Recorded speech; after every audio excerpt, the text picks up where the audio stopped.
I'm in the building. Let's go.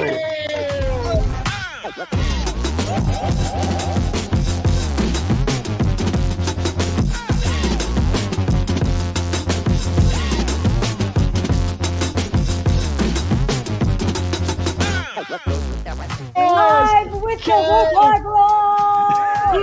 Let's go. Let's go.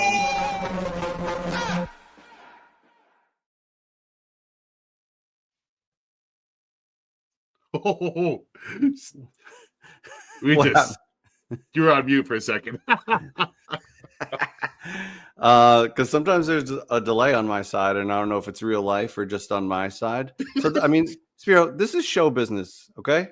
And you got the rocky starts past 2 episodes. I feel like everyone always says we are the most buttoned up program, and there's a reason for it. You don't earn that for nothing. Anyway, happy Friday! It's our phone call Friday with our freaky fans. Freaky fans. That's a work in progress. We're workshopping it. Wait, how was I? Even Jerry is saying it. Like, how was I? I was. You muted. came in muted, or you must have muted yourself as soon as the intro went away. That's why I blame StreamYard, because it's an automatic mute until you're live. So how could I have been on and muted? I blame StreamYard. Someone fucked up big time. Big time.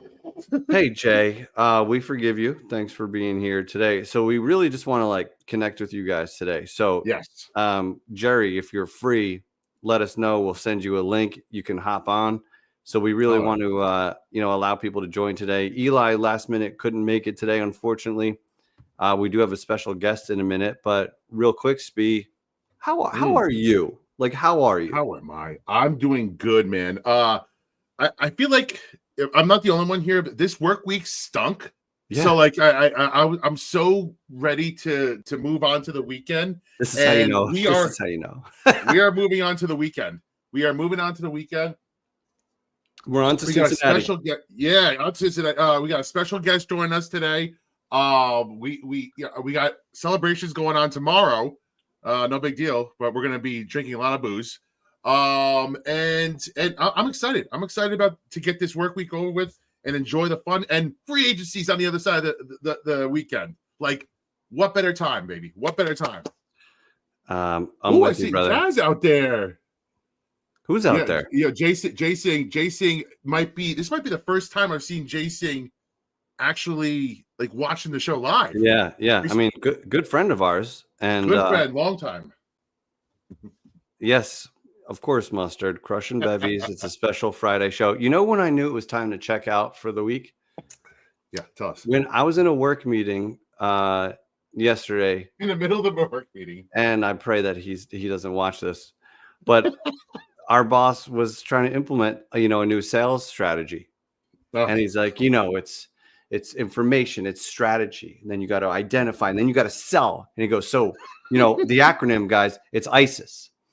It's IS, and I was like, "Am I being punked? Right? There's no fucking way this is happening in real life." And then he had a screen share for it. He had a presentation about ISIS, a sales. Oh my god! And I'm like, "Oh my!" And I'm messaging. How old is this dude? 45-ish. So he's got to be. You would know what ISIS is. Yes, he's not 10. So that's when I knew. Okay, this is not real life. I don't have to take anything seriously because there's no way this is happening right now. Did you drop the link? I saw you just. Oh, there you go. I did. Okay. I just dropped the link. This is a call-in show. Whatever's on your mind: Rangers, Knicks, Giants, draft, free agency, Jets, entertainment. Bring it all. We're ready to talk about it all. We are here on a Friday. We are all in weekend mode, and I want to talk with my people. And speaking of our people, Jeff. Yeah. Let's bring on our former, current, but forever. But forever. So, how we like to have a revivalist of the month. And this next guest was our revivalist of the month for January. We've just been trying to work it out. And what comes with that, it's somebody who always supports. They seem to be in the live shows a lot. It's not just about super chats. He happens to do that stuff too. But it's about engaging and just like seeming to enjoy these. He's got the right vibes. And so we just pick one person a month. We celebrate them. We open the door for them to come on the show. And so we were finally able to work it out. So let's welcome to the show. It's Greg, baby. Yay! Hello, hello. Now we don't have our special sound effects because our sound guy Eli was not able to make this one. He's got the fancy sound effects, but we'll make do somehow. Greg, welcome officially to the program. How you doing, buddy? Thank you. I'm doing well. Appreciate it. Super excited to be here. Yes, definitely a long time coming, but glad we were able to make it happen. Let's see that T-shirt, Greg. It looks good on you. Oh yeah, baby. OG and the Y missing in the middle in the Y form is just it does it for me. It does it for me. There we Gets go. me going. There we go. Yeah. We're taking it way back today, but folks. Hell yeah. When I first started wearing like that revival gear, I wore it over to my parents' house, and my mom was like, "What's NR?" And I'm like, "Mom, you got to look at the negative space too, okay? This is art." And I'm like, "Look at the Y," and she was like, "Oh, that's so cool." She loved it. So fantastic. Yes, and so Jay Singh actually joined. Look at that. And I think Jerry, if you're watching, I texted you the link too if you want to hop on in a minute. So Greg, is there anything? I mean, this is open to all of you guys today. So obviously Giants will be part of it, but we'll kind of let you kick it off if you want. Anything you want to talk about, feel free, go for it. What's top of mind for Greg right now? Yeah, well, one of the things I wanted to talk about, and I chatted with the gang earlier this week, and it's about the type of impact that people can have when you have a platform such as whether it's YouTube or X or any sort of podcast. And I'll try to get through this story as quickly as I can. My father passed away in March of 22, and the next 3 months were just brutally difficult for any possible reason, right? So my mom didn't handle it well and was extremely difficult. You have to sell a house, buy a house, move, pack, right? Like changing accounts. If you were to create a list of everything you'd have to do when one of those things happens, right? Just to check off, create another column and next to it put, will something go wrong? Just go ahead. Every single box, check it all off, right? Yep. And fortunately, my brother and I are very close. And my father lived in Florida. My brother lives in Florida. I slept on his couch for 3 months as we went through this entire process away from my own wife and kids. And, it was like you hear a ding of a text message or a phone call, and we just immediately would put our heads down and be like, what else? Like, what now? Yeah. And so when you're in that kind of realm, like you look for anything that you can kind of grab onto. And there were three main things that kind of got me through that time frame. Number one, as I mentioned, my brother and sister-in-law, who were fantastic, and thankfully we all have the same kind of warped sense of humor. Number two is the Letterkenny Shoresy universe. If you are unfamiliar, please familiarize yourself with this world because it is amazing. And I discovered it throughout that 3 months of hell. And it was immense for me in terms of getting through. And then the third was New York Giants content creators, right? So, I imagine like a lot of folks, El Jefe was my gateway drug to NY revivals, right? I'm a gateway drug. That's amazing. Yes. The gateway drug of choice. But I want to make sure I shout out Talking Giants and Authentic and Nick and Dan for Big Blue Banter, and a lot of the folks. But it was just like knowing that at the end of the day, as I'm sleeping on the couch, I would pull the coffee table close to the couch, put my phone on the phone case, and basically put you all on. And that's kind of how I went to bed every night, right? It was just looking at that kind of content, whether it was the humor or the informations, anything to just give me those minutes per day to shut down and not think about the fact that I knew I just had a terrible day and I was going to wake up the next day and it was likely going to be terrible also. But those moments really kind of got me through everything. So this is like my hat tip, my thank you to you all. I know you're probably just thinking, hey, we're just talking, our favorite sports teams. The impact is real. So the give back and the support is real as well. So I just wanted to say thank you for everything that y'all do. That means a lot, man. We appreciate that, and I agree. I think the community aspect is underrated, a little underspoken, and I'm sorry you had to go through all that, and I'm like so happy to hear that we played a small part in helping you get through that, and we all got to go through stuff like that. And it's like you put your time in, and you'll come out on the other side, but it seems never ending when you're in it. But there are things that you grasp onto during that. And the community thing is real, whether it's even if I just got a 5-minute car ride and I hop on, I jump in one of the Twitter spaces and I just hear my guys. Like, it's like I know everyone's voice. I don't need to look at who's talking. Never met most of these people in person, yet I know all of them.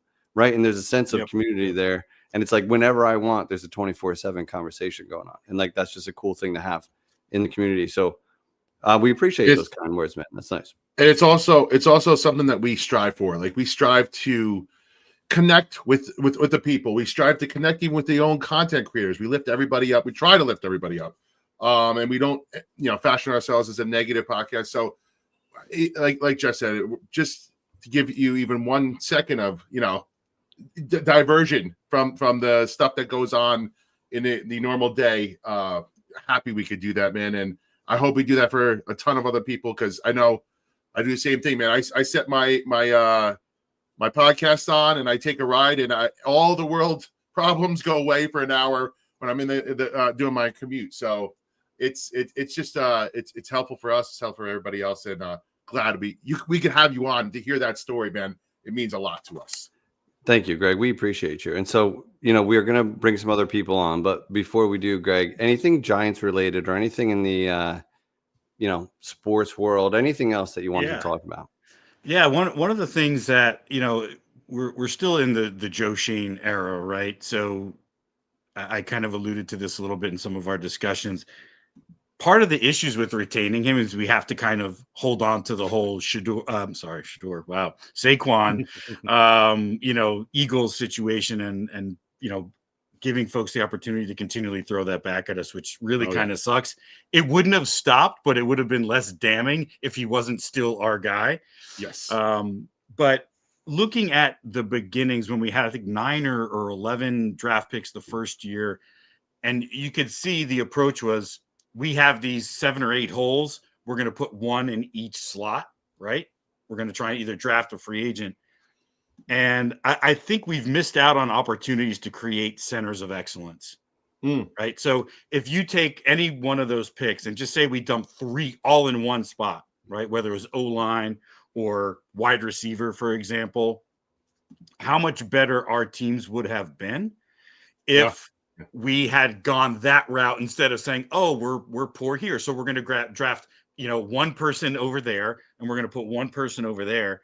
And so as we go forward, I would love to see the Giants return to actually an old style of player acquisition, which was centers of excellence. When their linebacking core was excellent when they took both Banks and Reasons in '84. We all know we have OC and Strahan. Why do we need Justin Tuck? Right? All these examples where historically the Giants have doubled down on positions of strength so that it becomes a position and a center of excellence, so that you're subbing a guy in or if somebody gets hurt, you're not left with the Josh Azudas of the world as your replacement, right? I hear you, man. With all due respect, Josh, appreciate you. I know you do, but yeah, that's fine. But yeah, so that's my concept I wanted to throw out and talk about, because I think that's really kind of what we're missing is we have 0 centers of excellence on this team. There's no identity.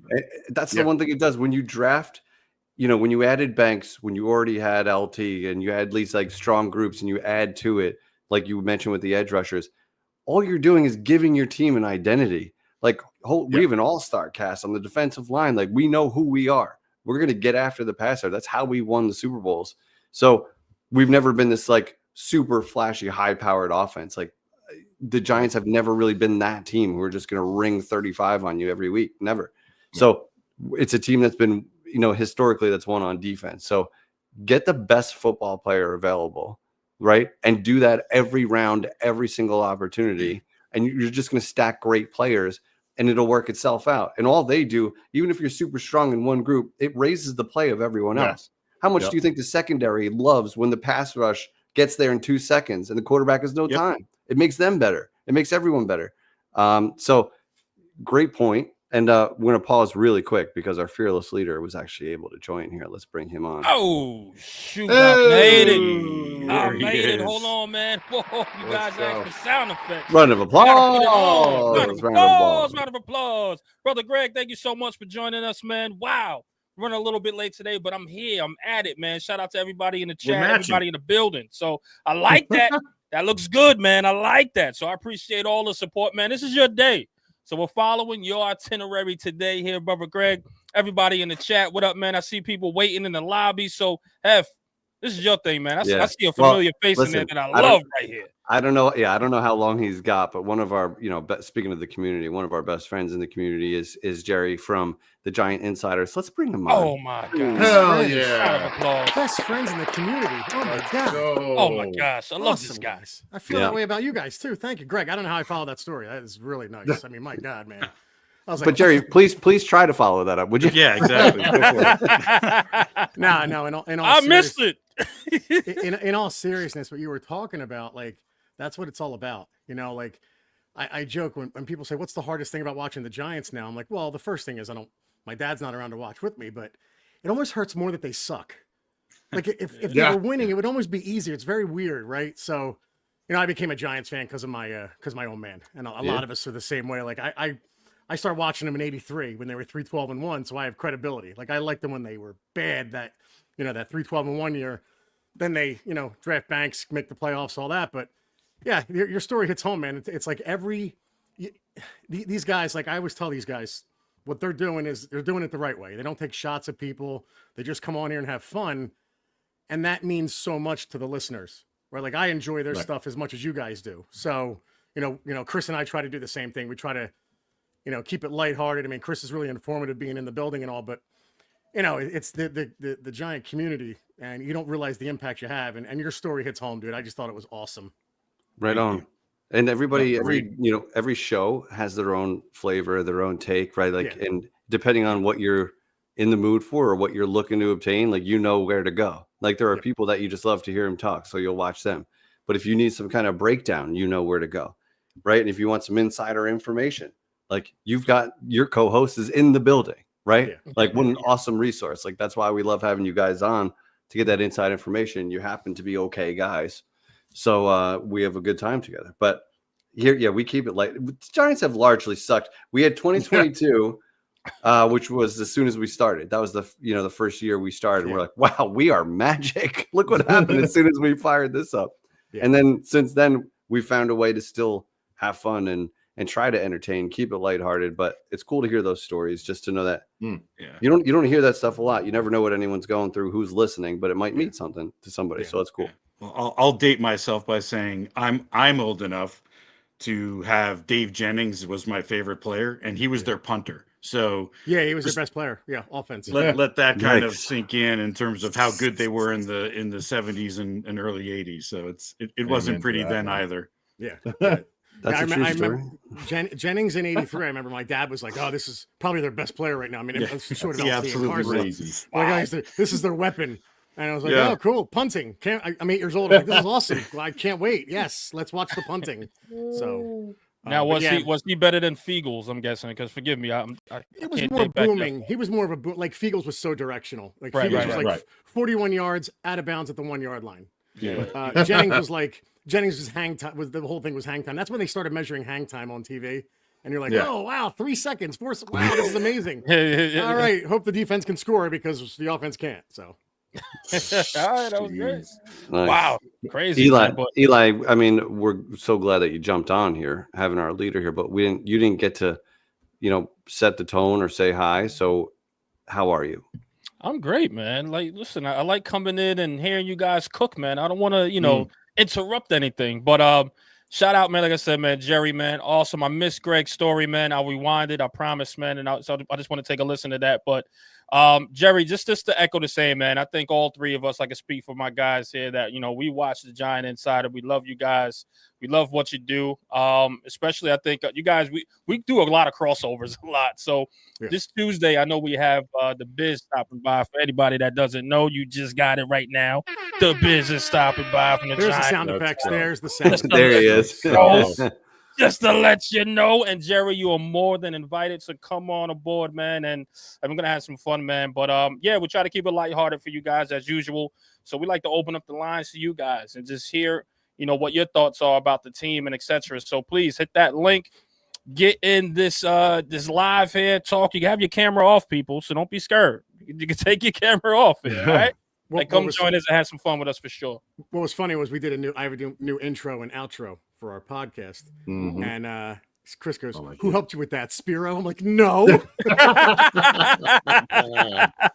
Usually it's the go-to guys, right? That's so great. That's so great, man. Yeah, I want to mention real quick, in case anybody missed, the last couple shows where we announced it, but we're actually headed to the draft, and we're so excited for it.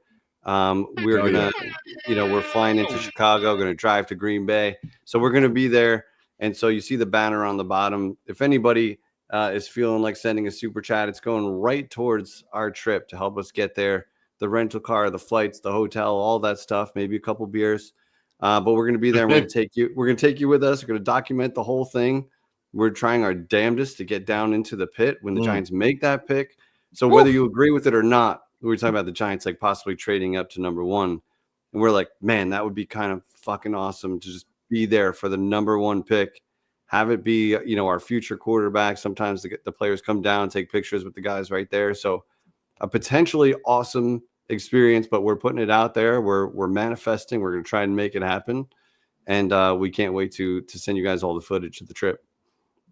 Amen, dude. Amen to that. Hey, who else? I know we got somebody in the back, man. I know he jumped off and jumped on just to make sure that he had some time there. So we'll get him up in here. Is that guy? I got Jay Singh. Yeah, man. Jay Singh's hanging out. We're gonna have him up. But Jerry, real quick, is there anything top of mind that you want to discuss today? It's your floor right now. Why? Look, I'm watching the NHL Network and I'm refreshing that. Like, I'm interested in what the hell the Rangers are doing, right? Like, who are they going to get? So before we even get to free agency, I'm excited about that. I see Jonathan Allen's, released, and it's like, all right, so is he now in play? Supposedly Evan Neal now is finally going to move to guard. Like, it's just some of these decisions that are made. It's like, what are they all listening to the content creators finally? Like, it's just, why is this now a thing? So I'm excited for next week, to be honest. Apprehensively excited, I should say, right? And you guys mentioned the draft. The only two I went to, the first one was Barkley, which at the time was exciting, and then the second one was Jones, and I've been scarred since. So watching 2 great years, watching the entire media laugh. I mean, hysterically. At that pick, I guys know the story. I walked out in the rain, and walked home. So I haven't gone back since, but. I mean, I'm not going because I don't want to be the mush. Like, I'm that superstitious with the Giants. Like, the 2 I went to did not work out. So go get them, guys. Knock them. But I would love for you to come party. What if you just like hung out outside and then we went to a bar? That'd be fun. Yeah. Like almost like the guy who's trying to get into the club, but he's not like good looking enough. Right. Well, maybe you have a business trip in Wisconsin that you need to go to. Ooh, well, that's the struggle. It's like, Green Bay. Tons of clients in Green Bay. And that's how I did it, right? It was Nashville and Dallas. I'm like, all right, they're financial hubs, baby, so I can do that. But this one's a little more of a struggle. But it's not like it can't get done. So, but no, I'm psyched for free agency. Psyched for free. I can make it work. Psyched for free agency, guys. Can't wait. So it seems like guard and cornerback are the 2 positions of importance that they're looking at, which is kind of music to our ears. I don't know how much money they're going to have to play around with. If you're talking about getting a quarterback, getting a cornerback, getting a guard, getting potentially a defensive tackle. I think they want to create as less holes as possible heading into the draft. Yeah. But how much money you're gonna throw around this year? Are they gonna use void years? They're as is this whole offseason, they're gonna have to thread the needle in free agency, in the draft, and just about everywhere. And at some point, like Greg was saying, they got to create positions of strength at somewhere. You can't just keep plugging holes here and there and then have nothing behind it. Maybe load up at wide receiver. Maybe I'd like to see them load up at defensive tackle and running back because that's what's strong in the draft this year, right? And just set those positions and forget about them. Become great at something. Years. Yeah. Get great at something. Anything. Yes. Anything. Like I look at last year and like I like Newman. I think he's, going to be a good player. Agreed. But imagine if they took like Lad McConkey or somebody else, Pearsall, or like if we had 2 stud young wide receivers, that's instantly an upgrade over anything that we had. Right. Sure. And now we're starting to craft that like position of excellence, there. Now you give any one of the 85 quarterbacks that played last year probably would have benefited from, at least those 2 instead of 1 plus the existing. Yeah. So it's conceptually, I think it's sensible, and we just need to kind of see them execute against it. Yeah, it's a good point. And to your point, you don't want to keep plugging, but like I'm insane. I would go for 2 corners in free agency. I don't even care because I can't trust Tay Banks. It's that important. Yeah. And I know it's not realistic, but dude, I mean, the whole college to pro corner, like we're not good at that either. The developing and let's just get 2 corners in here, at least try to lock something down. And I know it won't happen. We're going to get 1 corner. We'll get a guard. We'll get a D tackle, probably. Definitely a quarterback of some kind in free agency. But I'm all for 2 corners, man, at this point. I love our slot corner, obviously. But other than that, like I can't rely on Banks and Flott. And I know the organization is going to rely on Banks, but I just don't trust him, man. I'd rather have a stud, like a guaranteed asset, right? That's what free agency is for. They're probably going to buy one and draft one at every position of need. And maybe, unfortunately, that's what they have to do. Like you can't compete with glaring holes on your roster. You see what this division looks like. I mean, hungry and desperate. Go ahead. Exactly. And then there it is. You just hit the nail on the head, man. It's like, man, you don't want them to shop hungry, right? But this is desperation mode. There's so many holes is that they kind of have to shop with a list there. Like, all right, we got to get a cornerback, got to get a D tackle, we got to get a guard, we got to get all this stuff here to kind of make this team function a little bit more. So the Giants are in desperation mode at this point. So I'm excited to see, man, but we definitely need some cornerbacks, and I'm not too opposed of the idea of 2 of them at this point. Cornerbacks, defensive tackles, wide receivers. You go down the list. We could use 2 of a lot of positions, right? Almost every position. You know what? you could use 2 guys at every one. Give me a James Bradbury type of guy. Again, I didn't look at free agency just yet. That's a whole nother animal within itself for who's out there at cornerback. But it's got to be a veteran guy in here that's just going to do the job and hopefully, mentor, Deontay Banks at this point. You know what I mean? Byron Murphy. Byron Murphy's the guy for me. I know everyone's saying Reed. I'm not going to be mad at any of them, but I love Byron Murphy. I'll take it, man. Like we just need something back there, like you said, Jerry. So we'll see what happens, man. I'm excited about that. And they need to just get Spiro was tweeting about it yesterday and maybe the day before, talking about getting players that are good for a certain scheme and then they can't succeed in others. Yeah. Like there's no guarantee that this defensive coordinator is going to be here next year. It's a little surprising he's still here. So don't get players that are good for his scheme, whatever that is. And get the best football players possible.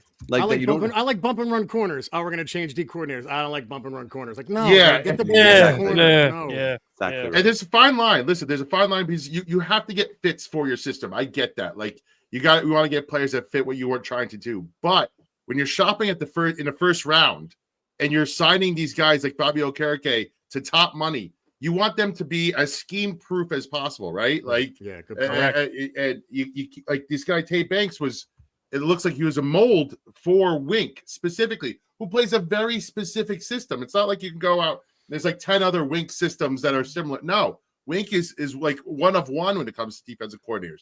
That's what made it even more crazy that they couldn't get that relationship back together. And now they, it is hard because now we're blaming Bowen for playing with Wink's very specific players to his system. No, and I don't know what Bowen's system. Yeah, but I don't know what his system is at this point. But I'm blaming his players. No one does. What do we do? What do we do well? If his forte was the front line and etc., it's supposed to be like the old Giants where the front 4 could go and get you. I don't want to see Kayvon Thibodeau back in coverage. You know what I mean? Like that shouldn't happen at all. So of course it's scheme, but it's also coaching, man. Like. These guys, you either got to coach them up to tell them, hey, this is what the scheme is like. This is what you need to go get. You cater to the staff that you have. It's that simple. I don't think he gets it. I really don't think he gets it. I don't want to oversimplify it, but like like the whole this reminds me of like the Perry Fuel years, right? Like Spagnuolo is clearly a good defensive coordinator, but it's like, well, if I have Umanura, Tuck, Kiwanuka, name your Canty, it's like, can I be defensive coordinator then? Like, can I do this? I understand the whole like, well, he only lets the front four get there, but there's got to be something more exotic than that once in a while, you know. Like Bowens was just so bizarre, and you need the talent. You need crazy talent to only rush four. Exactly right. So what is the so what's the defensive scheme then? Right? Like, oh, he rushes four. Yeah. Awesome, cool. All right. Hope we can hold him. I mean, I don't know. I just but not a big Tim Bowen. I can't believe Shane Bowen's still here. I was shocked by it, but it is what it is. And now you were saying before about players fitting a system. I was going to say Abdul Carter fits any system. Hint Giants. If I know, look, I want Cam Ward. I'm not going to lie. Spiro, you were on the Cam Ward wagon in October, right? So I want Cam Ward, but if not Cam Ward, Abdul Carter for me. Yeah. Okay. Right. They're going to trade up and blow this thing. I swear. They're going to trade up. I mean, I hope it's Cam. I hope, but if not, I still think it's going to somehow be Shador, but I want Cam Ward. I respect it.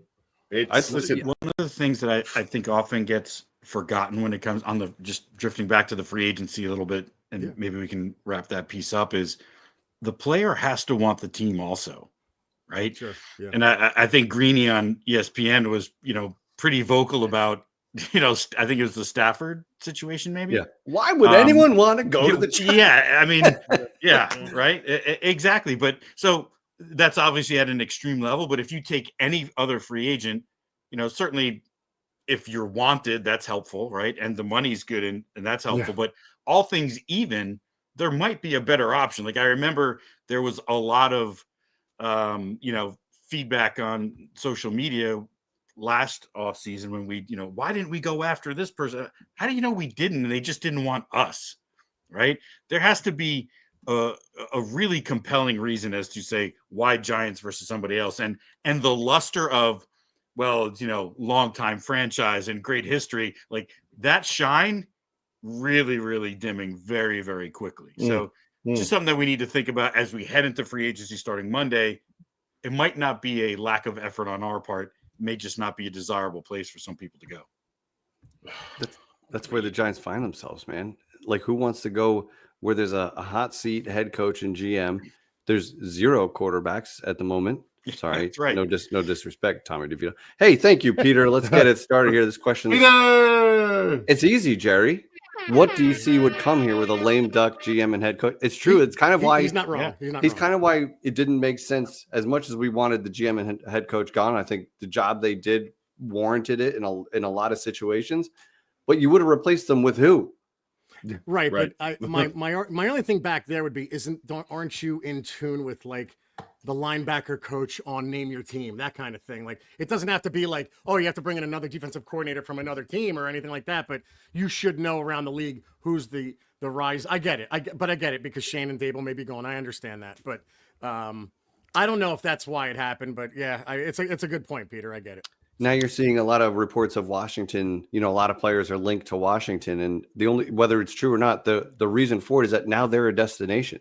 They have a great young quarterback that just you could say was luck or whatever. It doesn't matter. You got where you got to the NFC Championship as a rookie. That's arrows pointing straight up. If you're trying to win and you want to go to a fun environment with a good quarterback, you're going to go there. You're not going to go with a major question mark if you have only so many years left. So, I mean, if there's talk of Aaron Rodgers, and so with him, assume Devontae Adams may come too. And then all of a sudden, if the Giants are able to pull this off, here's my ideal scenario at the moment.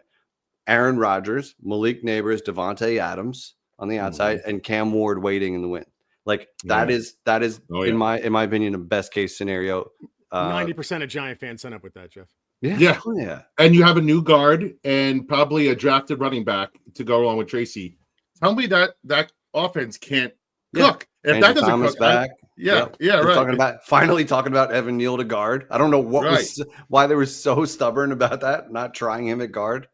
It would have only saved your face, Joe Shane, to say, listen, missed that tackle, but we moved him to guard. Now he's a starting guard. At least he would have done that. You don't have to pay him as much either. At least he would have had a shot at a second contract. As of now, he's got 1 year to make it work at guard, maybe, and then you're just going to throw him away. So to Peter's point, I got a question for you guys, all of you. Greg, start off with this one. Like I took over the show. You like that? Yeah, welcome to Jerry's Hour. What do you think this year is more exciting going into than last year right now? Are you saying, is it more exciting going in right now? Is it more exciting going into 25 than going into 2024? Like right now, this time later, what's more exciting for you guys this year? Or forget about the Eagles winning. Going into last year was more exciting. This year is like I'm shocked. I'm shocked because of the Daniel Jones thing. That's why for me last year was just there was a shred of hope that the O line fell apart, and that's why Daniel Jones fell apart, and then he got injured.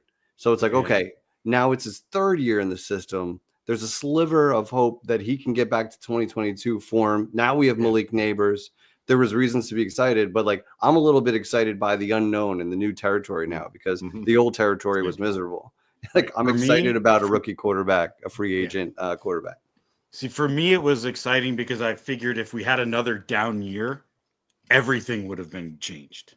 Right? Yeah. So it's like, okay, this is either going to go really well and Dable and Shane will have shown, hey, these are the guys for us, or it's not. And then we're going to move on and have the excitement going into this year of new GM, new coach, and really starting fresh and new quarterback. But the fact that there's this like, why? All because Mara didn't, want to admit to making another mistake when, in essence, you're just making, doubling down on the same mistake you've made multiple times now. Right. So that's why for me, last year was like, had two avenues of hope. Yeah. They either proved that they could, or they proved that they couldn't, and now they're gone. And this year we're left with this kind of limbo stage, lame ducks everywhere. Like everything we just talked about, like in the last 5-10 minutes is all true. And that's why I'm like, I don't even know what to think. Guys, listen. This sounds all nice and buttoned up. This ain't this type of show, okay? I'm gonna be honest here, okay?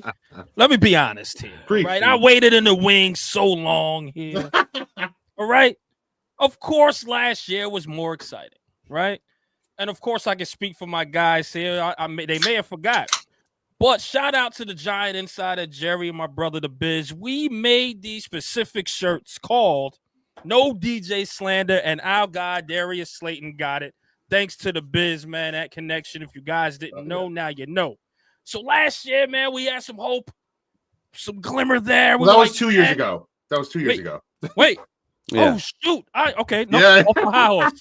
Off my high horse. Time flies when you're really bad. Time flies when you're losing. We definitely wouldn't have made those shirts after the ACL. We were slandering DJ last year. Oh, we were butchering it. I was like, I think this was the Dallas 40-0 game, but okay. Yeah. For real? That's how Daniel Jones opened up the No DJ Slander campaign was with a 40-0 loss. And that's Jones is why last year I was into it, but it was like, here we go. It's Jones still. Mm-hmm. So I get your point, Greg.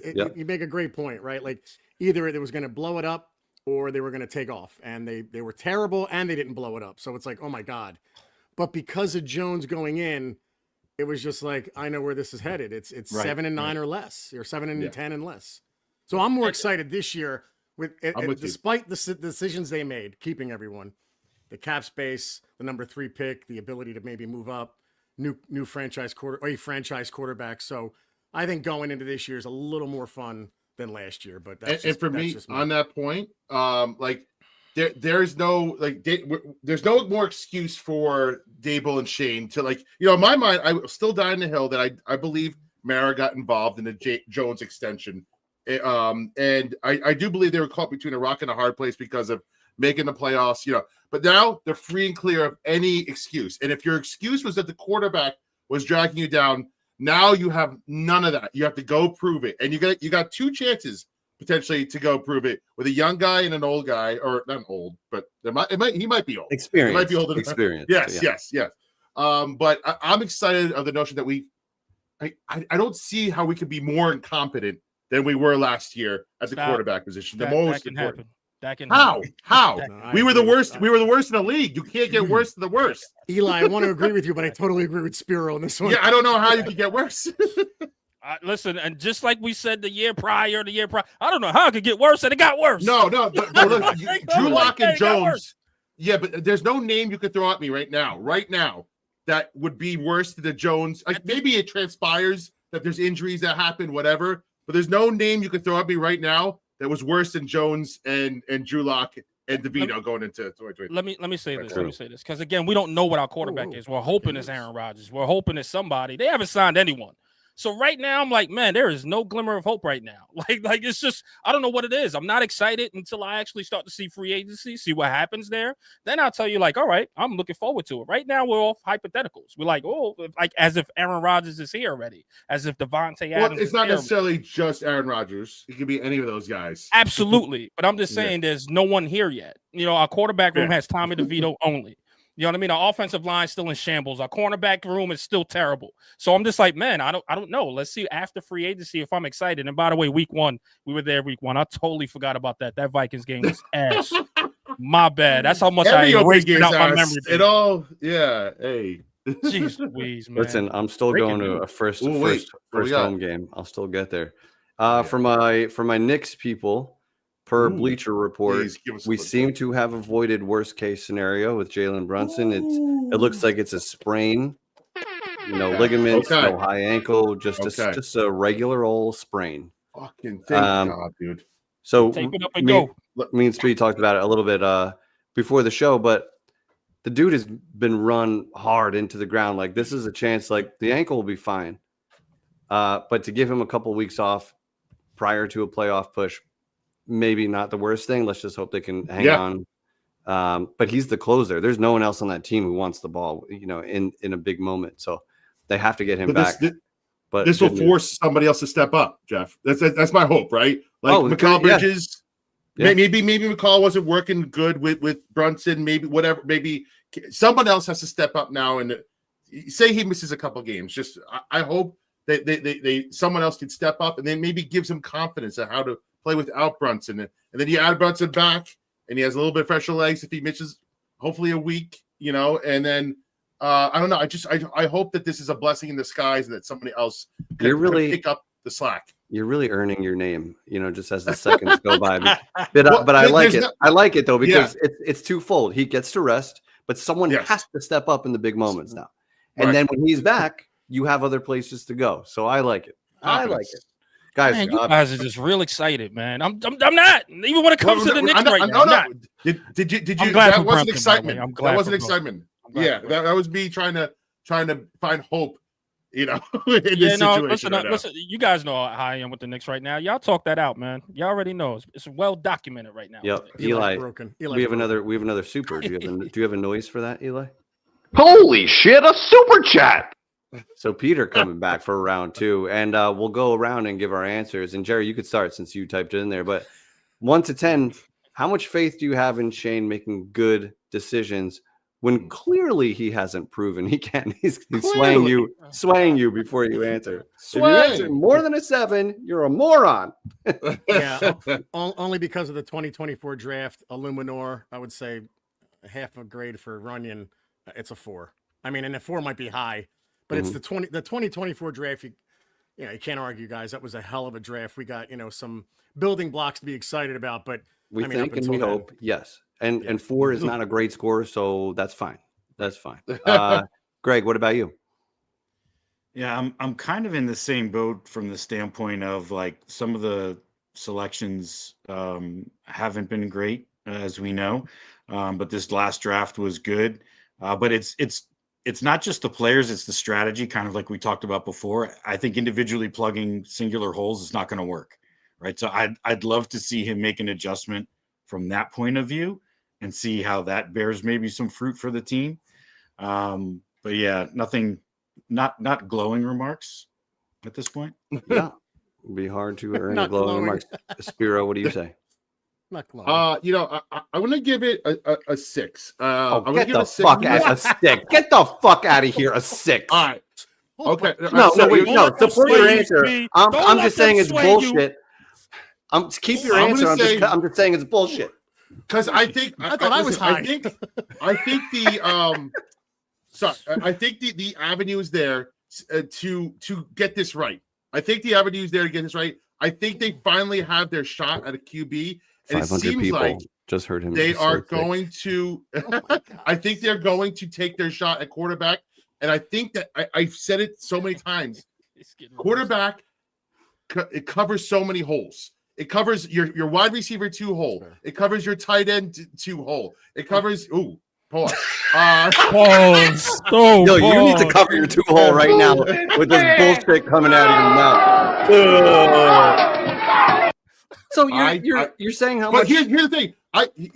I'm not saying that. So faith that he's going to make good decisions. I think he'll make good decisions. I don't know that that's going to mean that they're going to make the playoffs. I think they'll have a better team. They might end up at 7 wins, and we're trending in the right direction. Does it still mean playoffs, though? No. Okay. I have so many problems. I have so many problems with this, and then it's Eli's turn. But you spoke on the importance of a quarterback, which we would all agree to, but he hasn't drafted one, and he hasn't proven he knows anything about quarterback. Well, I think he had a little bit of say in Josh Allen when he was in Buffalo. Did he not? Did he not? How many careers are being made? Eli, hey, listen, this is it. This is the make or break year. I listen. If I believed in Joe Shane in year 1, which I thought he was the right hire, he's messed up a lot. But I do believe this all stems from the Jones thing. I think it all came that's where this whole thing went to hell. They tried to prop everything up around him, and they made bad draft choices. They made bad free agent choices. Everything stepped from there. I think you've severed that tie, and they've started clean now. They tried to sever it last year. It didn't work. It's officially severed now, and I think we will see a new path. Is it going to be one that gets 8+ wins? Probably not, but I think we'll be on the other side of this. Okay. That's my side. Okay. I have been drinking though, so who knows? That was one of the most unintentionally funny explanations I've ever heard in my life. That was awesome. Thank you. Does he actually believe what he's saying, or is he just a hopeful? He's just a hopeful. I just really think QB solves a lot of issues. Yes, but that's what it comes down to. That's not the question. Yeah, no, right. Do I have faith in him to get it right? I have faith in Dable and Shane as a combination to get the quarterback position right. Let's say that. I guess the 2 minds combined, because they tried. Right. They liked May and they liked Daniels. That's been documented. Well, they liked 2 of the top 3 in a QB heavy draft. They're geniuses. Yeah, but they didn't. I mean, it doesn't. So they've been reported to really like Cam, which I, for one, like. So I'm number 1 overall. They're heading in the right. Yeah. So but are you going to fault them for drafting Cam because he's a number 1 prospect? Or no, they're gonna. It seems like they're in a no-win situation with a lot of people. Kind of, yeah. They need a free agent to hit the ground running, like a MFer, to come in here and have somehow find some wins in a new system right off the bat. That's the only way they save face here, because the season will be over by the time we see the rookie. Eli, what do you say? Listen, man, let's break this down a little bit. I have no faith in Joe Shane. Okay. What's the breakdown? No faith. All right. Here's why, right? Speed, you just kind of said something there, right? Well, he was like, hey, he had the top prospects in Drake May and Jaden Daniels, but he still drafted a wide receiver, I believe, at 6. He still could have got the Michael Penix and the Bo Nixes of the world, right? If he really wanted that quarterback at that particular year, which was the richest quarterback class ever. And it shows that these guys are actually playing at a high level. So to Hefe's point, he doesn't know how to pick a quarterback, it seems. Now, a lot of people will go, yeah, you need the wide receiver because Daniel Jones was here. Well, egg on our face, Daniel Jones isn't here. So that quarterback would have actually worked. Then it could have actually signed a guy like in Cooper Kupp or another person in the second round, or whatever the case is, to get another wide receiver here to help that particular quarterback out. You know what I mean? So Joe Shane, I can't trust. He's had more misses than hits. If you want to judge him for the last year's class and say, hey, kudos, it's your 4th year, 3rd year, I don't even know what it is at this point. But he got every dog finds a steak dinner in the trash can, right? That could be his saving grace, and that was his saving grace, but that could be his only hit right there. He could screw the pooch this entire year. So, again, the guy that has more misses, I'm going to go with no. He doesn't know what the hell he's doing. Who the hell is Javarius Owens? Can somebody tell me who the hell is Javarius Owens? I just said this a long time ago. That guy's on the team? Where is he? I mean, Joe Shane drafted that guy. He was a 6th-round pick. What did happen to him, though? All right, anyway. Released, right? What's the number, though, Eli? What's the number? 1 to 10. Yeah, 0? -1? Can we do a -1? No, it's a 1. It's a 1 for me. So is there anybody So I'm clearly the highest. You're the highest, my friend. Yeah. Yeah. So there's no faith at all based on what you didn't think he did a good job last year at all in the I would have said my answer would have been a 2, and it's because he drafted better in this most recent one. But beyond his epic failures, which have been well documented, I don't sense a confident person watching him do anything. I see a nervous guy who tries to smile in awkward situations, and he stutters and he's not sure of himself, and he maybe is in over his head and he's unsure, he's nervous. Like in the Hard Knocks could not have been a worse time for the Giants to do that. It completely exposed him, and even exposed the Giants into how they operate. Just the conversations between him and Mara, just they're not good. I would have respected him more if he had the balls after that good season to say, listen, it was a good year. Trust me, this roster is not where it needs to be. I'm so glad we had that success. We need to do this the right way. Right? Tag. Why do you think that nobody else is doing it? My question to you is next year.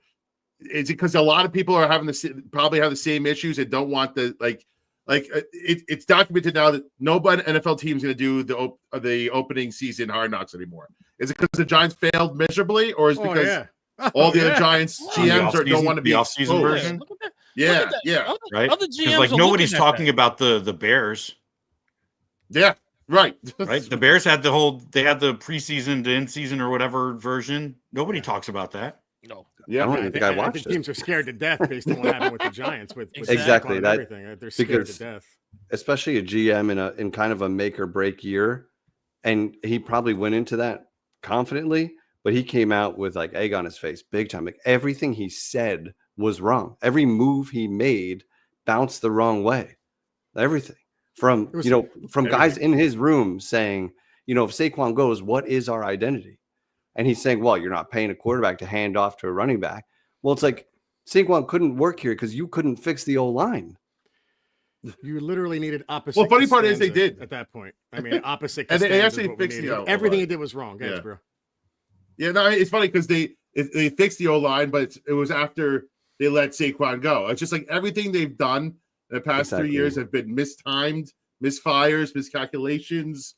And again, it is like it obviously letting Saquon walk could not have worked out worse where he landed and what happened with the Eagles. Right. But the fact that there was no foresight to trade him or McKinney, it shows me that he has no idea what he's doing. Or he doesn't have the balls to say to Mara, sorry, we got to trade guys. We're not going anywhere. He's got to be able to say that. Otherwise, you're not the guy for the job. Mara is a nice guy who makes his opinion known. You have to be able to stand up and tell him what's right or wrong, not just go along and smile through it. Like that's why I don't have faith in him. Yeah, jeez, man, it would really be great, and it'll make me sick that I really lose sleep if Saquon goes to Philly. I'm just saying, don't sign him. You do what you want, Joe.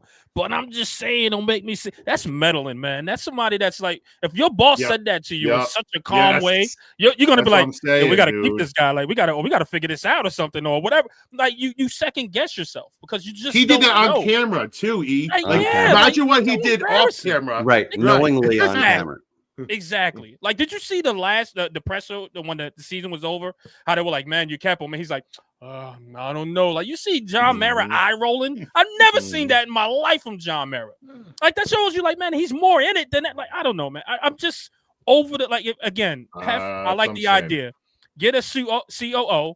Hey, listen, Joe Shane, you answer to him. I'm just gonna sit back and relax. Y'all run the football operations of this thing. Let me just collect the check. Do this right. If you can't do it right, then you're fired. You know what I mean? But he's such a meddler, man. He's just I don't like it.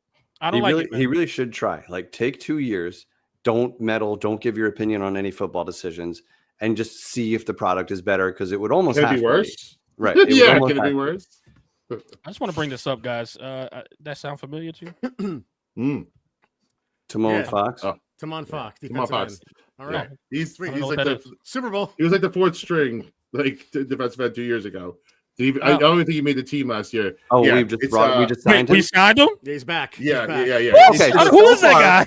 Who is that guy? Long snapper and third string quarterback. Long snapper is important, guys. Let's be honest. The long snapper is Long Trey Junkin. I live through Trey Junkin. There should be 32 of those guys on the planet where that's not the biggest priority. Fair enough.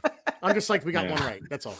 Glass half full. We got one right. Ramon Fox is like king of that one massive hit in preseason. That's who he is. Oh, that's good call. That's wanna know who he okay. is? Okay, yeah, That's I who know he he is. is. I know he is Yeah. now. Yeah, that one hit wonder. All right. See, I Literally. just see, like, you guys talk about Mara. I just see the whole thing like it's just kind of transpiring the way it did with Wellington so long ago. And I know everyone think I listen. Wellington Mara is a saint, especially in this house, right? I mean, Wellington Mara is a saint. Yeah. But for 18 years, they mismanaged the organization, right? And then they got it right when they hired George Young.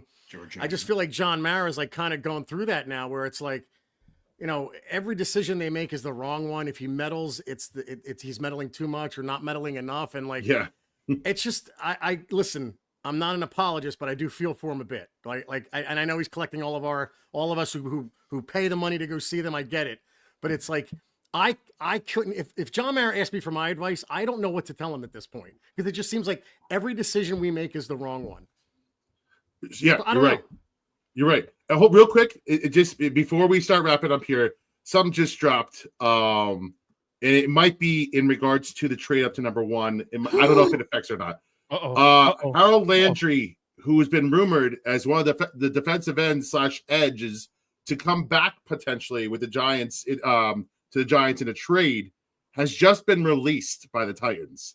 So that I don't know what to make of it. But what I do know is that Harold Landry will, and now probably I don't know if Kayvon will be involved or not, but Harold Landry, who has been rumored to be part of the trade with the Giants, is now released. He's no longer part of any trade that the Giants will be having to number 1. So I don't know what that means one way or another. I'm just really. No, that means you ship Kayvon Thibodeau ass right over there and say, "Here you go, guy, and here's a couple more picks, and let's figure this out, young man, because we know you're bust territory, Kayvon. We know it. Yeah. So go ahead and go over there and go shine, and let me give a couple more picks to get to that number 1. It just might happen. I see this. It's interesting. It's interesting. And now Harold Landry becomes a target for the Giants in free agency as an edge guy because Bowen is familiar with him in the system. He's got the track record. So just an interesting. So now you release. could still potentially get him without sending draft picks. Right. Nothing. He's not in the equation anymore in terms. But that is interesting because he seemed to be a trade piece for Tennessee. Yeah, that would lower the value we get in return if he's no longer a trade piece. Well, if Kayvon hires our offer because now it's Kayvon to replace their defensive end, their edge that they don't have anymore. Maybe we get a different draft pick back or something. A later round draft pick or something. That real quick, one last super chat. Pete, again, he's been on fire today. Thank you, on Pete. fire, and thank you, Pete, for helping us. I implore you read the Dunleavy article in the Post where he says they must draft a QB who's athletic, can make the throws, commands the huddle, goes through progressions, and move away from any Manning ties or Manningisms that there are. That's how we ended up with number 8. And I agree. We got to break the mold here. And Water Shador is going to be those type of players for you. You know, I mean, and if you can't get those guys, then hopefully. And if they draft Dart, what if they draft Dart? What are you going to think? That goes back to the Manningism, right? At 3? Yeah, no, listen. No. Oh, well, not 3. No. Yeah. Well, let's just say in the second round. I mean, guys, I don't think we have a choice. And I do think he's the 3rd best quarterback coming out in the draft as of right now. You know what I mean? So I think you just go with that. But again, you got to go get Cam or you got to go get Shador at this point to really change things and keep the fan base kind of hopeful of the future. You know what I mean? So, that's really staying away from Manning because damn, Daniel Jones was a spitting image of that dude. Deer in headlight look, all of that stuff. Like Daniel Jones just looked. I ain't even gonna say. Never mind. I'm good. Hey, well, this is a good point by some of the people made. Yeah, K-Mac always giving Abdul good Carter points. now might be on the radar. K-Mac. Or at 3, because if you trade back to 3, Abdul Carter might be there. If we're going up to get Ward, Cleveland Browns reported to get a quarterback. By all means, everybody keeps saying Cleveland Browns quarterback. Abdul Carter's there at 3. You know, I don't know. If they get rid of Myles Garrett, Abdul Carter could be on the table, though. That's true too. That's the only thing. Yep. Let's see. All right, that's boys. why free agency is so important, right? Free agency cannot wait. determine so much of this. Yeah, big show on Tuesday. There's reason to be excited, guys. Yeah. There's no off season really. There's just really bang. This is our Super Bowl. This is a great time of year. This is the most excited we ever been. You know what I'm saying? Yep. The draft. Jeff, you like this? Good stuff. Yeah, baby. Yeah. Oh, very nice. Hey. Very nice. Yeah. Monmouth, baby. Now, guys, of course, man, shout out to the 594 people in the building. I know Hefe is supposed to host this thing. Forgive me, dog.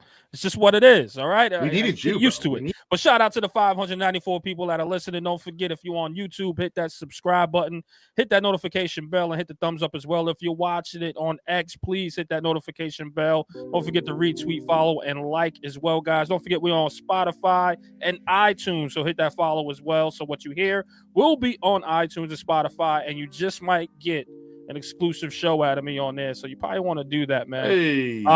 With that being said, man, don't forget this Tuesday we got the Biz from the Giant Insider. I think Jerry might join too. You know, Jerry, but if you guys are gonna ask Biz what's going on, I'll be like, that's true. I want We need Jerry. dude on there, though, He's to keep him correct. in check. I'm We just, need I'm you just there. saying, correct. at that Can point, I'm just confirm. Chris. Yeah, at that point, I'm Chris's hype man. Like, do you hear that? Oh my god! I like Jerry. He's gonna be like "Brr, brr, brr, brr, brr," with his mouth, right? Like "Brr, brr, brr, brr, brr," with his Yeah, mouth, that's with right. sound Yeah, effects. yeah. It's so great. All right, but yes, guys, we have the Biz from the Giant Insider coming on, and we got another special guest that following week. And that week before the draft, we got a special guy to break down the draft for you guys. So don't forget, this is the month of special guests. This is what I wanted to do, and you guys are getting it. So we worked hard for this. So stay tuned. Like I said, hit that subscribe button, hit that notification bell, and we do appreciate you guys. They got another super, man. Hold on one second. Yeah. Holy shit, a super chat. Peter, man, is freaking killing it today. Yeah. Oh, Yeah. he's back. He's Carter back. Carter goes to the top two. That's what we need. That's what we need. I mean, Love you Carter. guys. Yeah. Could be that. It's all happened. Peter, MVP of the show. Thank you. The best. Greg, best. thank you so much. January Greg, revival of the thank month. you. Appreciate you all. Thank you so much. $2 Miller Lite. Greg, man, you had a whole itinerary. I hope we got to it. I know with all of us on the panel here talking, it can kind of get convoluted a little bit. But hopefully we covered everything for sure, man. And don't forget, this is your house. This is your casa. So anytime you want to come back on, man, and we're going to do this every Friday, guys, just to let you know, come back on, all right? Every Friday is the fan show. Call in and tap in with us. And Tuesday nights, of course, is the breakdown. We get all the people here for you, even Jerry Foley talking about that's correct. Hey. He's right. The best. You The go, best. Chris. You Confirmed. go, man. You're killing it, brother. Or I go. Mm-hmm. Me and Jerry are the personality. We don't know anything. We're That's just right. Yeah. No, I get it. Yeah, that's right. Yeah. Cut that out. Bring the But flavor. Hef, There you man, go. take us home, brother. no way, dude. This is your show. This is you. Not at all. Guys, we are Close out of us here. out. Shout out to 607. We are going up and up and up here. So we do appreciate you guys. On behalf of my brother, man, you guys know who they are. And that's Mr. Glass half full of nets. Be the genius. Jerry's face. Sexy. How'd he do that? I've been working on it. Excuse me. Go on And his of voice. course, my brother El Jefe, aka White Jersey, aka Blue Jersey, aka El Jefe. And of course, our brother Jerry Foley from the Giant Insider and Revivalist of the month of January, our brother Craig. Now we got to give him a nickname, Craig C. But guys, go follow my guy, man. You see his @ on there. Follow Jerry Foley. And of course, man, it's your boy Eli Rax, aka Vibes. We'll see you guys on the next one. Peace and blessings. Yes, sir. New York Revival, I'm in the building. Let's go.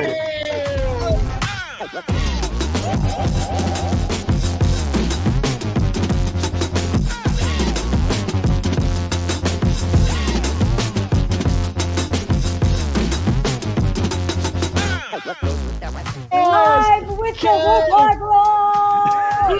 Let's go.